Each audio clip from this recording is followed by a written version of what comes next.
বর্ষণ বন্ধু, মন খারাপ করে থাকিস না প্লিজ। দেখ এদিকে কথা বল। এভাবে থাকলে চলবে বল? সবাই তো মা মারা যায়।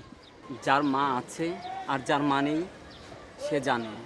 আমি বুঝি মা না থাকলে কত কষ্ট। তার মানে কি আমি আমার মাকে ভালোবাসি না? ভালোবাসিস, কিন্তু এই ডিফারেন্সটা তোরা বুঝবি না।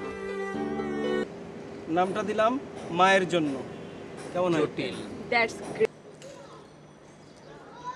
আচ্ছা, আমরা আমাদের একটা গ্রুপ ছবি তুলে প্রোফাইল আপ করলে কেমন হয়? আমাদের ছবি কেন? মা হারাদের ছবি? হ্যাঁ, তাহলে আমরা আমাদের মায়েদের ছবি কোলাজ করে আমরা আপ করতে পারি। এটা একটা ভালো আইডিয়া হতে পারে। এর চেয়ে বরং শরৎকে বল মায়ের একটা ছবি এঁকে দিতে। আমাদের মাদের একটা অ্যালবাম থাকতে পারে, যেটা বর্ষণ বলেছিল। আচ্ছা, বর্ষণকে বলিস তো ওর মায়ের ছবিগুলো মেল করতে আমাকে। ও তো এখন মাকে হন্য হয়ে খুঁজে বেড়াচ্ছে। বেচারা।